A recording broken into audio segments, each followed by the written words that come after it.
Look closely at the enemy before you. Do you see his bulging eyes and berserker fury? Do you see his hairy chest? Can you smell his unwashed body? Keep calm. Why be afraid? You can win. After all, he is just a man. Learn to believe me. I am Grimalkin. Once I reached the center of the wood, I swung the heavy leather sack down from my shoulder and placed it on the ground before me. Then I knelt and undid the cord that sealed it, to be met by the rank stink of what lay within. I grimaced and drew forth what is contained, holding it up before me by its hair, which was greasy and matted with dirt. It was very dark beneath the trees, and the moon would not rise for another hour, but my witchy eyes could see clearly despite the gloom, and I gazed upon the severed head of the Fiend, the devil himself. It was a terrible sight to behold. I had stitched the eyelids shut so that he could see nothing. I had stuffed his mouth with a large green bitter apple wrapped in a tangle of rose thorns so that he could not speak. My enemy had been well looked after, dealt with exactly as he deserved. Notwithstanding the stench, neither the head nor the apple had rotted. The first was due to his power, the second a result of my magic. I spread the sack out on the ground and lowered the head onto it.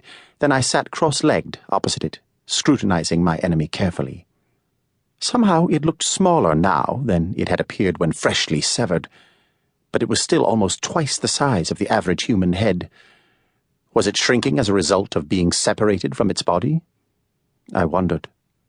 The horns that protruded from its forehead were coiled and curved like those of a ram.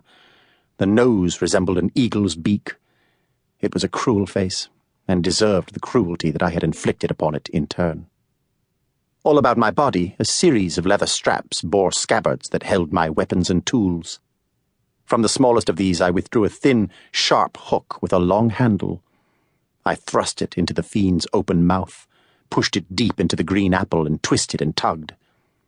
For a second there was resistance, but then I pulled the fruit out, bringing with it the tangle of rose thorns. Relieved of the obstruction, the mouth slowly closed. I could see the broken teeth within. I had smashed them with my hammer as the Spook, Tom Ward, and I had bound the Fiend. The memory of it was vivid, and I watched it again in my mind's eye.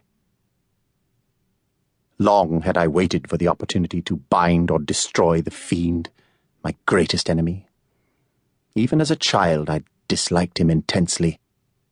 I observed the subtle ways in which he increasingly controlled my clan, saw how the coven fawned over him.